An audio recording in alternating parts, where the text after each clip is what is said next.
Welcome to Girl in the Gov, the podcast, where our goal is to make politics more accessible and less intimidating. The show features an interview with an expert in the political field, walking us through the many cues we have about politics, civics, government, and more. By providing civic education in the places we are, on our phones, and in the language we speak. And yes, we know we say like a lot. It's kind of the point, because politics needed a rebrand. Welcome back to Girl in the Gov, the podcast, interview edition. We are back, and I believe there are... Punchbowl switched it up on us today and said it's 3 weeks until Election Day. So yeah, 21, but they usually give like the actual days. Really switching it up on me there. 3 weeks till Election Day, 21 days total. What the hell? Okay, but here is a really big quandary that we are still trying to figure out an answer for. And that is, what on earth do we call ourselves? We were just talking about like the toasters, the gigglers. Like, I know we keep going to the govers, but like there's gotta be something better. And I think it has to maybe not like be a direct like derivative of Girl in the Gov. Like I think it could just be something like separate that doesn't have to be a play on like our title, our name, I think we just have to get creative in that sense. Well, regardless, we're taking ideas. So if anyone thinks of anything, please let us know, because we've been struggling with this for like 2 years now. We're 2 years into this podcast, and we literally since our birth. Yeah. Which is also so funny, because we are, not to pat ourselves on the back, but to absolutely pat ourselves on the back, we're great marketers. This should be a slam dunk for us. We should know the answer to this question. It is like, does 2 + 2 = 4? And can't do it. I can't get there. Yeah. We'll get punny and think about it a little bit. Now that I think we just have to think outside of the Girl in the Gov box. Mm-hmm. Well, of course, always. But just not constrain ourselves to like playing off of Girl in the Gov, and just, I think that might help us a lot. Speaking of creative slogans we've come up with and our creative genius. I know where this is going. We want to also remind you guys that we have a collection of social goods, and it is all election focused because we came up with the genius slogan. Well, we like to fully own that we came up with this, but I'm sure someone said it before in this and on this earth at some point. But friends don't let friends miss elections. And we have a really cute pink trucker hat, a tote, a sticker, and a pop socket that all say that, as well as a vote sticker. If you're looking for a cuter vote sticker than the one that your Board of Elections provides you, because the San Francisco one is absolute trash. Ours is cute. But definitely go check it out if you haven't yet, and get your orders in. I think people are starting to finally get their orders, which is really exciting. We're seeing a bunch of cute pictures. So if you did order something, please tag us on Instagram and post about it, because we want to see all the pics. But yeah, there's, again, 3 weeks till Election Day, so it's time to get these orders in and make sure you have your cute Friends Don't Let Friends Miss Election merch before this election. Totally. And here's the thing, and this is why I really love this collection. Well, there's a lot of reasons, but this is one of them, is it's kind of evergreen, because there's never a situation where letting your friend miss an election is chill. Like, it is, whether it's a special election that ends up popping up this next year, a local election, there's going to be tons of those in 2023 too, potential ballot measures. There's so much just constantly on the election front. It doesn't matter if this, you wear pieces. the totally timeless. Like, it Vintage. Works for 2022. It works for 2023. Like, there's always an election. It doesn't go out of style. Totally. It's going to apply always. Oh, and it's also made me into almost a quasi hat girl. I was going to say, Sam, you've been looking really cute in that hat, and I'm just so happy about it, because Sam has always called herself that she's not a hat girl. She doesn't like how hats look. She said she looks like a Q-tip, and I just don't agree. And she's been rocking the Friends Don't Let Friends Miss Elections trucker hat, and she looks so cute. So just go check it out. They're going to be vintage pieces. You're going to pass them down to your daughters and sons, and you just don't want to miss out on this opportunity. Breathe. Yeah. Honestly, I see that. I do see that for us. But it's linked in this episode description, so really easy for you guys to access right now and go check it out. And you know what else is linked? Our top stories episode. Of course.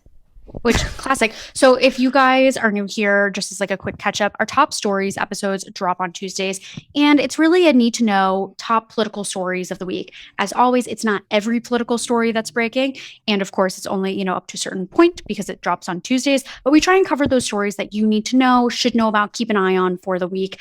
This particular week, we covered Trump's. You know what? This is what's funny. Sorry, side note. Does not matter how many months this guy has been out of freaking office. He's still like every freaking headline is ridiculous. But Trump's subpoena, Trump's anti-Semitism. And then for something not Trump related, an update on student loan forgiveness. And how you can get your monies. Yo, monies. So anyways, those are the three top stories that we cover in the top stories episode. We also did want to make one quick little announcement. Next week's top stories episode is going to be a little bit different. I know I just explained like what the usual format is, but it's actually going to be another interview episode, special edition. We're covering all things Iran and running through the history, running through where we're at now, what's going to happen ahead, and how people can help from here. Before we get into this episode, there's one little news piece I'm interested in chatting about, because there's been a lot of headlines lately about the Democrats losing their steam, which is obviously not the best time to be losing their steam. But basically, they have cause for concern that they are fading at a bad time ahead of the midterm elections after a summer surge fostered optimism that the party could buck historical trends and retain control of Congress. And so a New York Times Siena College poll released Monday found Republicans held a 49-45 lead over Democrats in the generic ballot roughly 1 month before November's elections. And so that represents a shift from September, when the same poll found Democrats leading Republicans by 1 percentage point. Okay. Which is a huge jump. Huge jump. I was thinking about this morning because pretty much all of the political newsletters had some variation on a theme of this type of news. And also, most of the news in those newsletters is focused on polling, which, granted, we've seen how polling can be super off and whatever. I mean, it's gambling, right? I mean, right, whatever. And then it got me thinking about the fading out of things and how every elected was running home to be able to campaign, or, the RNC has people up and at 'em, campaigning on behalf of candidates. The DNC does too. And I was thinking about yes, those events are important in having, people show up and obviously connect with voters and all of that. Absolutely. But I think the way that it kind of slows the news cycle in terms of legislative bits makes it kind of tough, because right before they went on this break, there was so much debate about different issues and where they were going to land, the Respect Marriage Act, things like that, things that people are keeping an eye on because they really care about them. And now they're out of they're not political out. News No, they're out of the news cycle. Been very slow, especially at the national level. I think I just have a theory about this. This is, a hopeful theory that this is a maybe perhaps genius marketing tool by the Democrats to make it seem like they're losing steam, so people get worried and turn out. And not trying to expose anyone, but I don't know why that's where my mind immediately went. I have a counter theory to that too, though. Okay. And that is sometimes that feeling where you feel there's no shot at winning, so why even try? Which I feel like talking to a former competitive soccer player is never a vibe you ever had in your mind. But just the idea of okay, why am I even going to bother situation? And I could see that. I think that happens in a lot of especially purple and red states where it feels so hopeless that it's why even bother and why even turn out? And I worry that on sort of the other half of that actually polling data like this could have that impact, that it could almost have a voter suppression type of connotation to it, where it's okay, well, then why try? So, which always try, always show up. Oh my God, please go vote. Make sure every one of your friends goes and votes. Friends don't let friends miss elections. Thank you. Yeah, that's true. I think historically that's very true. Is my vote even going to matter? But I also think because of where we're at, that so many people who even aren't usually engaged are that's why we've seen such an uptick of people paying attention this year, because of Roe and all the crazy shit happening. So I think maybe because of all of that, it's enough to motivate people and like do the opposite effect of what historically happens with this stuff. But I hope. We need to stop being so it is a apathetic big as a country. jump. What is this new pool of people that they're pulling from? You know, like how has that jump happen from 1 month? There's not that many like moderates that are like going between. If you're for Beto or you're for Abbott, like you're either one. Like you're not like they're just so opposite. Like you kind of have to know where you're at. Okay, so this is my recommendation. With that though, watch some of like the Beto campaign has been really good at putting out videos of little like interviews of people that have shown up at his town halls and conversations, people that are formerly Abbott voters. And it's really interesting to see the transition of like why that voter has been like, you know what, actually this time I'm going with Beto. And it highlights how there can be that change point. And it's weird, like to me, like, and I'm sure there's people on the right side too that are just like, no, we're so independents are such attention whores. Like I respect it. So are. I fucking respect it. Oh my God. But you love the attention. You love getting campaigned to. You love, you know, people begging for your vote. Nobody talks about that. Wow. Oh my God. I respect it. Honestly, I really do. Good for you. I wish I was like that. I mean, we are attention hoes. We just Yeah. So anyways. But that's, I guess, the revelation of the day is that independents are indeed attention whores and keep getting that attention, though. I'm jealous. I would love some of that attention. Yeah, sharing is caring. Feel free. Yeah. You know what? You can give us some attention by giving us a review on Apple Podcasts and also on Spotify. So that's the type of attention that we welcome. We'll take. So yeah, that's currency around here. So please help us grow and do that. I do actually want to point out 2 things before we introduce our guest, which is super exciting. And that is 2 podcasts that we have been on recently. If you guys know Eco Chic, it is a really fun environmental podcast, climate podcast, gets into all of the nitty-gritty on that. And we were able to join and talk all about voting and how to, you know, vote for climate change, what that kind of looks like and all of that good stuff. So go check it out. And then also go listen to us on Baddie's Mean Business. We honestly take the conversation in a bit of a different direction. Obviously, we talk about voting, getting civically engaged, but we also share some fun never have I evers, some recommendations. We just shoot the shit and it's a really good time. So check out both. Give them a follow on the gram, on your podcast app, aka Apple and Spotify and all that biz. And that's really the tea. But I guess we should get into our episode, right? I think we should. We have an amazing guest. We do. Facts. Okay. So you might know this guest from a viral speech that is absolutely iconic. And that speech is about taking away women's right to choose in the state of Pennsylvania, as well as elsewhere, but specifically to her state. She's not just a representative in the Pennsylvania House. She's the House Democratic leader. She's a fucking powerhouse. Like, facts. Anyways, we got to interview this powerhouse, hence this episode. And we not only talk about what her role is like what is the day in the life of a House Democratic leader? How does that differ from a representative otherwise? Does it differ? All of those things. Like, are there elections involved with getting that role? We get into all of the nitty gritty of that process, which is like so tea-filled and so interesting. So we love. We also talk about 2 very important things here, which is the Crown Act. And we talk about hair discrimination, which is a huge part here. We're going to have the petition for the Crown Act, getting that passed state by state in the description here. So feel free to sign that petition, share it with your friends, as well as the email form that you can use, aka template, to tell your representatives to pass the Crown Act. So we have that included. We also talk about the Women's Health Caucus, which really ties back to this viral speech because, well, like we said, it was about. We'll link that too. So like so many things to link. It's just links galore. We're excited. You're excited. So without further ado, here is Representative McClinton.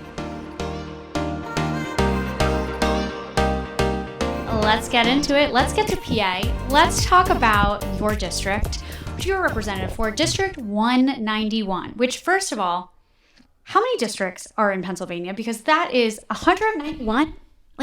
What? Craziness to me. But regardless of that, can you give us the scoop on this district? What's it like? What are, some of the core issues that your constituents face. So thank you so much, first of all, for having me. There are 203 state representatives in the Pennsylvania House of Representatives. There are 50 state senators in the Pennsylvania Senate. And District 191 is a community of very caring neighbors, some who live in West Philadelphia, others who live in Southwest Philadelphia, and some who live in our very immediate neighboring suburb of Delaware County. So they're either in the Darby Borough or Yeadon Borough area. And it is a truly diverse group of folks, very hard work families in my district, and folks who have developed community programs, centers. We got places of faves. We have business corridors. It is mostly as well residential in our area. That's awesome. Amazing. Well, need to visit, first of all. So definitely. yeah, need all the recs, any restaurants, all of that will come through. But we also want to get into, of course, your journey into politics. How'd you get here? How did this all start? What does that look like? Absolutely. So I, as a child, always dreamt of being a lawyer. I am much older than everyone here. An 80s baby. I grew up watching Matlock. And so growing up, looking at him and the team going into court, investigating things, I always thought I want to go court from like 6 years old. It's ridiculous how early this is something that I just saw me being able to do. And fast forward, went to LaSalle, Villanova Law School, became an attorney at the age of 23 years old, got a job working at the Defender Association in Philadelphia as a public defender, spent 7 years working there. And then I got a job working for my state senator as his chief counsel, where I was required to be in our state capitol in Harrisburg 3 days a week for session and was in the district the rest of the time. So my entry into politics came in 2013 when I started working for my state senator. So not even that long ago. That's awesome. I love that. And what was like the catalyst for making you take that jump and actually run for office yourself? So 2 years into my job in Harrisburg and in our community, he came up and there was a search, almost a bit of a scramble, trying to find candidates to run in the seat, trying to find one candidate for the Democratic Party to support. And my senator mentioned it to me and I was just like, absolutely not. I'm not interested. Immediately no. He's like, Joe, you should run. You live in the community. You do great work for me. I said, yes. And I enjoy being behind the scenes and doing great work. Right. And I'm glad that the conversation didn't end there. A great big brother to me, just kept giving me a nudge and just introduced me to a couple people. And I started to realize, while this isn't something I had dreamt about or wanted to do or put on my big, goals list or dream board. It was an opportunity that, should I let it pass me by, given all the hard work I had done as a public defender, volunteer work as a youth minister at my church, maybe this was an opportunity to bring everything that I love together. And in 2015, I ran in a special election in August of 2015. And I'm truly grateful to my neighbors for the privilege of serving our community. Love it. That's quite the political journey. I feel like it's probably a common theme for a lot of people who are like, no, don't want to be the front facing person. Love the, BTS moment. But yeah, super glad you ended up there because you've been obviously doing amazing work. And to kind of transition, we want to get into our I Have a Stupid Question segment and talk about some of the work you do, which is you are the House Democratic leader. Can you talk about that role and really what it does for everyone? Absolutely. So there are no stupid questions in life forever, but I am the Democratic leader. So there are 7 leadership positions in Harrisburg for each caucus. I'm a Democrat, so I'm a member of that group, and there are 90 members total. And as the leader, I'm the highest ranking member in our caucus. It is my role to set the agenda for our legislation, to cast a vision for our members, to uplift their voices when I'm representing them in meetings with the governor or with entities. I am their voice as we debate on every single issue. As the minority leader, I get a final say for any Democrat on any issue. When it goes to debate on the floor, I get a seat at the table when we're working on the budget. I was a part of the redistricting commission this year, so I helped create the new map on behalf of my caucus. And I lead the infrastructure for our whole caucus, which, get this, has almost 700 employees, Oh from my IT God. professionals to communication professionals to legislative constituent services. And our goal is to simply give back to every community where we serve the neighbors, where we have district. We do, a lot of in the leader's office, and usually people who are elected leader have been there for decades. I am very fortunate that my colleagues early on in my career were able to entrust me with this responsibility. My predecessor was in the House 20 years before being the leader. And I had only been in the House for 5. So I consider myself very fortunate. And I just work really hard to advance everybody's common goals alongside of the other leaders. Wow. Amazing. And to that role and that day to day and everything that goes into it, is there a part that's like your favorite? You're like, oh my gosh, I can't believe I get to do this. It's super exciting and I'm obsessed with it. I absolutely love the debate on the floor. I don't speak on every issue because I don't want to, wear people out, wear myself out. But when it's a really high, urgent issue that's popular amongst our members, it is nothing more important to me than being able to have the final word to persuade other members, even across the aisle, before they cast their vote. I think that might be the 6-year-old dream of being a lawyer speaking all over that, because I see it all. But speaking of this role and your predecessor and, that person being in office for 20 years prior before getting here, that's one journey. That's one journey to getting to this particular position.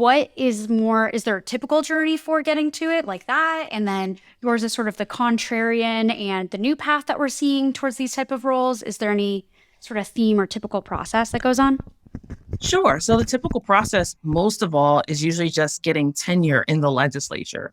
When you get tenure, you come in with a class and, they go by last name on who becomes more senior in that class. So Cantor's before McClinton. So you would have more seniority to me. So when it comes up to be a chair for a committee, you'll get one before I do. So normally people serve, they become a committee chair, and then they run to be a member of the leadership team. Maybe someone's retiring in the leadership team, and they usually work their way up through there. I was a little bit non-traditional because 3 years into my service, we were seeing a big change in leadership team in 2018, and I ran to become the caucus chair. So I became a member of the leadership team, the first woman to do that job, the first person of color to do that job. And then once our leader sadly lost, the voters decided they didn't want him. They wanted to choose someone else. When he was defeated electorally, my colleagues said, you're already in leadership. We've never had a woman be a leader. Why don't you run? And it's something that we run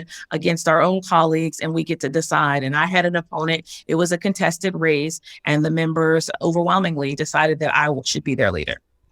Wait, so does that get nasty at all? Do people walk away friends or frenemies? What does that look like? So I am definitely proud that I walked away with a friend. I did not start the process in a way that was negative. And for me, I didn't end it because we're all working together in Harrisburg. Right. So even if we see one spot and we both are qualified to compete, because anyone, if you're elected, there's no rule that says you can't run because you were just elected. So anyone could have ran, right? Anybody, whether they just were elected in November of 2020 or whether they, served out more years than I've, been alive, right? Like anybody can run. It wasn't nasty. And it is something I work very hard on to build camaraderie and to make sure that I maintain it, because I recognize the same way I have a skill, other members have lots of skills too. Yeah. Well, speaking of skills and just different roles that, this, leadership takes on, can you kind of explain to what other roles are within this House leadership bucket? Oh, yes. So the number 2 position is the whip, and the job is to whip votes. So they count to see how many votes in our caucus are for an issue or how many votes are against an issue. The next one we have is the appropriations chair. That person makes sure that everything budget related is being handled because they chaired a committee that the budget must come through. The next one, we have the caucus chair, which is my previous role. They run all the meetings. Every time we're in Harrisburg, before we vote on anything, we talk about all the legislation. The next one is our caucus secretary. They work very hard to do communication amongst the members, to organize all of the bills so people know whether or not they want to become a sponsor on a bill. And then finally, we have the caucus administrator. So they basically make sure that you have everything you need in Harrisburg, everything from a parking spot to your office needs. So we've got 7 spots, and those are the leadership roles. Wow. Whole gamut of issues there. I have one more question on that front, which is the parking spot front. Is there a fight over the parking spots? How does that happen? Sam clearly just wants all the tea. I do, because now I'm like imagining I'm imagining like the episode of The Office where they're all fighting over the parking spots, and that's just apparently where my head's at today. So, Well, it's all good, Sam. The good news is they have enough spaces for everybody in the building. Thank God. So nobody has to, walk blocks and blocks away and other people are up close. They do, however, have limited amounts in every part. So for me, I kept the same spot for 5 years. I had to change. Well, I didn't have to. I changed it when I became leader because it's just a shorter route to my new office. But from the time I came in the special election of August of 15, I kept that space for the whole time until I got this job, and now I'm parked somewhere else. But I mean, I haven't seen fights break out, but they also manage the seating on the floor. Now that's where people say, well, I don't know if I want to be sitting next to Maddie in long hours. I want to sit at the end of the aisle. I mean, I'm just glad it's not my job. Right. Oh my gosh, that's so funny. Amen to that. I love it. It's like a wedding seating chart, but political edition. The political edition, there it is. Well, moving on, we want to talk about some pieces of legislation as well as just other, work that you do in the House. And the first thing we want to talk about is the Crown Act. Can you kind of explain really first what this is? And let's just get to the basics. What is the Crown Act? Yeah, so the Crown Act is an acronym, and it stands for Creating a Respectful Open World for Natural Hair. And it would end hair discrimination in the Commonwealth of Pennsylvania. And it would make sure that everybody's able to feel comfortable in their own skin, and that particularly people of color, predominantly, but of course it's not exclusive, in the African American community, you see people with natural hairstyles, with locks, with braids, with afros. And sadly, some youth have been discriminated against. We all know about the 17-year-old in New Jersey years ago whose locks were cut immediately by a referee in front of everybody. It was very humiliating. It wasn't fair, and it didn't interfere with his ability to wrestle. But we see also adults face discrimination when they're trying to get resume builders, jobs, internships. And we have seen 22 states pass this. So it is a common thread. It's catching on. The United States House of Representatives passed it earlier this year. Hopefully the Senate will take action on it. I'm knock on wood, but we want to pass it in Pennsylvania so that we can have it there as well as the law. Totally. And thinking of Pennsylvania, of course, what's been the landscape as it relates to this bill? What have people been saying about it? What has the debate looked like? And sort of, where is it at? So I do believe firm-heartedly that if my caucus Democrats were in charge at the moment, it would have passed a long time ago. It is not a controversial issue, but the pushback that I continue to get from Republicans is we don't want to deal with anything regarding race. And it's like, this is simply adding a clause, like literally, it's the shortest bill. Yeah. It adds, like you can already say it's a part of racial discrimination, right? This is just narrowing it in so you have an added layer of protection. So I have been back and forth trying to persuade them to run the bill for the second session now, and it has not ran. And I'm not discouraged. We're just going to keep fighting until we can get it across the finish line. Yeah, totally. Is there anything that voters can do maybe to help push this over the finish line? If they can call their reps, if they can join like a hearing and testify, or like what are some of the things you can do as a constituent? Yeah, so I know that the folks listening are from all over. So you may not be in Pennsylvania. So I encourage you to go to thecrownact.com where you can find out if your state has passed it. And if you live in Pennsylvania and you want to communicate to your legislator, you can go to my website, repmcclinton.com or pahouse.com/McClinton. It's a lot of C's, but you can go on there and if you see in the top right corner, it will say, contact my lawmaker about the Crown Act. So we definitely want people to get involved and communicate that if it's a priority for you, then let your state representative know, because it should be a priority for him or her as well. And your senators, call your senators. So Right. we'll put that in there too. Love it. Absolutely. Well, we want to talk about another thing, and that thing is the Women's Health Caucus. But we have to do, some layers, some basics here. So can you tell us what a caucus is?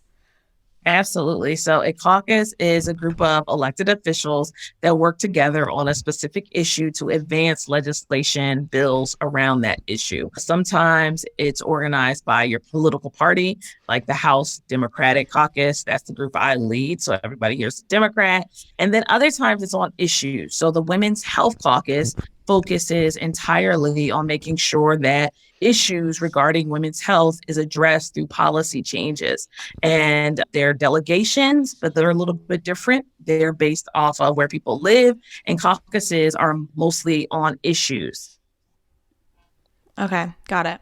Is there a difference between a caucus and a delegation? Can you kind of explain that too? How does that Sure. work? So all of us are automatically in a delegation when we get elected to the Pennsylvania House, and it's based off of the region where we live. So I'm in two delegations. I'm in the Philadelphia delegation with all Philadelphia members, and I'm also in the Southeast delegation because I serve neighbors in Delaware County. So the Southeast goes from the neighboring counties all the way to Dauphin County.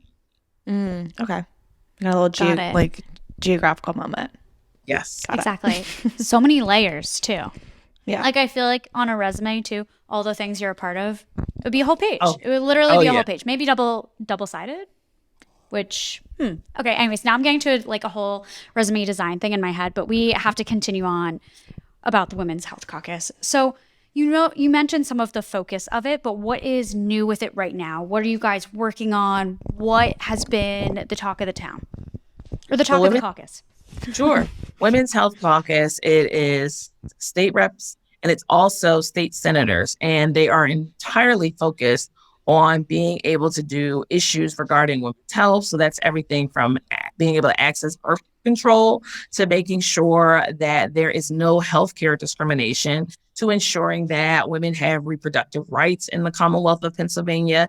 And it's been a really good source of information. When we dissect bills, we recognize that some people have a stronger interest or a passion in an issue. And so in this era where we have been post the decision in the Dobbs that the court made in June, where they decided to make an ability for one to seek abortion care as a part of states' rights. There's no federal protection any longer. So in this age, the Women's Health Caucus has been very active on educating, on having informational hearings and sessions, and really breaking down complicated issues so that each and every one of us can understand them. Got it. Well, it's obviously reproductive freedom is very much on the line right now. As we know, it's been a tough year. What has Women's Health Caucus really been looking to do in terms of legislation regarding, a woman's right to choose and the whole gamut of issues when it comes to women's health, especially in light of, the past few months? So the past few months have been so difficult. As a woman to lead our caucus, it's like a personal assault.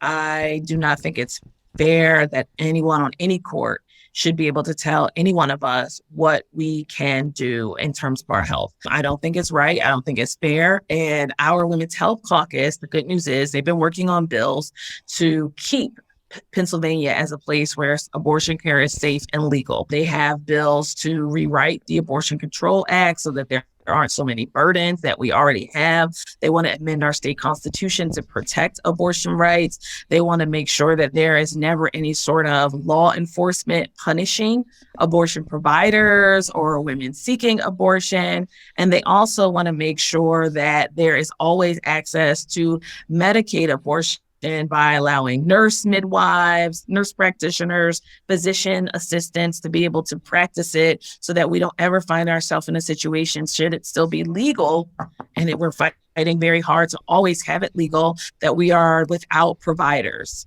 Right. Wait, I'm curious too. Can you kind of also paint the picture of really what reproductive freedom looks like in Pennsylvania specifically? I mean, I think obviously like every state is so different right now, and there's some that are very much safe havens, but there's also some that are, at risk or already fully banned. Can you kind of paint the picture of where Pennsylvania lies and the potential future of reproductive freedom there? So Pennsylvania right now is in a good place, but we have an election that will determine a lot in terms of the future of people being able to seek abortion. On Tuesday, November the 8th, the number one office is the governor's office. It's totally open. There's no incumbent. People will have two choices on where they will fall, with either choosing someone who's been very clear that they want to criminalize abortion, or choosing someone who said that they will stand up, protect women, defend women. Then the next big seat is United States Senate. There is basically ability to add to the Democratic majority in Washington, D.C., because our incumbent senator decided not to run. So we see that as a bill, as an opportunity. And in other ways to keep abortion safe is to make sure there are state lawmakers who support it in the entire House, all 203 seats, Sam. All of the Pennsylvania House of Representatives is on the ballot. So wherever you live, there is a race this year for state representative. And people are usually very clear, for the most part, but not exclusively. 99% of Republicans are not supportive of abortion care.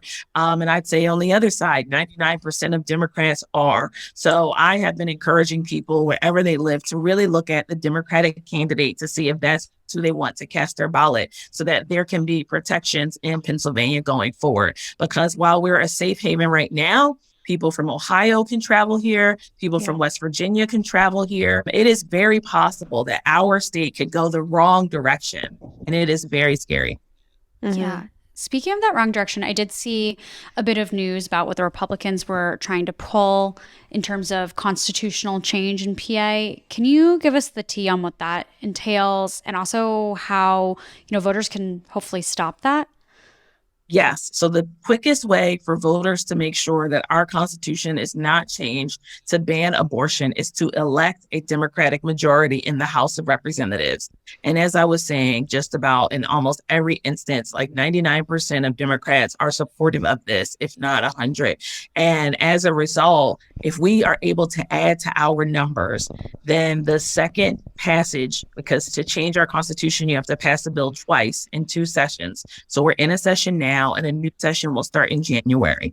Our last day of session, Friday, July the 8th, the Republicans late at night, without giving us the ability to amend or to meaningfully debate this issue, passed a bill that would ban abortion with no exceptions here in Pennsylvania. Wow. So it's ice cold, it's startling, it's horrific, it is unacceptable. So we are working hard to make sure that there are enough Democrats in the House so that the bill will not pass again. Right now, because we have 90 members, that bill would pass again, and then it would go on to the voters. So we're not going to get ahead of ourselves. We're going to go one election at a time. We're focusing on November to do everything we possibly can to get folks out, to make sure that they know that this is really on the line. And this is not about each of us, right?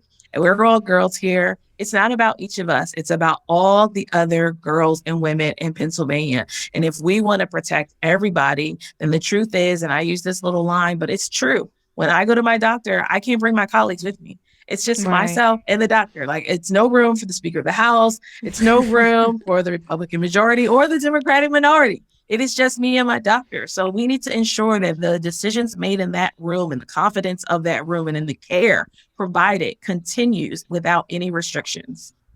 That just reminded me of the Moms Against Greg Abbott or whatever commercial they made where the doctor has called Greg Abbott in the doctor's room. It's just not how it goes. Okay. So not a thing. I have one more technical question. Okay. So say the bill, aka the bill passed, or the idea that the Republicans want this constitutional change this summer. Say then the next session, it's voted no again. If it comes back up, would it have to be a totally fresh agenda, fresh bill, or whatever it would be, and then have to sort of start the process all over again? That's correct. You're totally right. You're totally right, Sam. So if there were not enough bills for that to move, enough votes for that bill to move from the House to the Senate, then they would have to wait because it starts all over again. The clock starts again, but it wouldn't be until the next session would be out. So if they don't have enough bills to get it passed, then they would have to start again in 2025, which is a good thing, to keep pushing it and pushing it and pushing it further away until it never is something that's a reality here. Because the idea that you can't get medical care here when there are so many different situations that are just, frankly, nobody's business except the woman making those choices. Mm-hmm.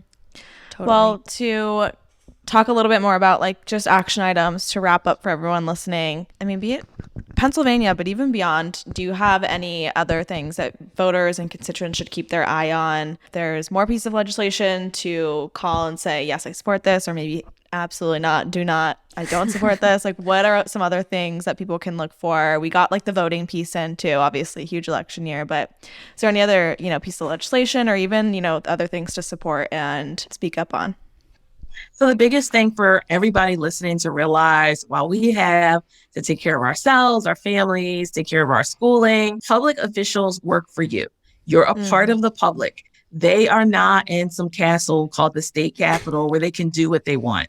We work for the people. So it's the will of the people that can prevail on this issue, women's health, on the fact that we haven't had a raise in the minimum wage in such a very long time, on the fact that we don't have, free community college. I mean, there are issues that affect you, and you have a good idea. Let your state lawmaker know, because we are the voices for the large community, but we don't have all the answers. We work in concert or together with our neighbors. We need your ideas. We need your support. And we know that everybody doesn't have the time to be on a campaign or to go work at a district office, but you can send an email. You can leave a comment, and you just don't know what that idea can do to make sure that Pennsylvania is the best place possible for us and for all the next generations that are going to come here. Yes. Love that. Love that piece. Well, thank you so much for coming on, sharing about this role, sharing about the work you guys do. We really appreciate your time. And is there anywhere that people can find you, social media, websites? Where can people look for you and support you? Yes. So on the official side, it is Rep. McClinton on every form of social media. Rep. McClinton. It's on Facebook, Instagram, and Twitter.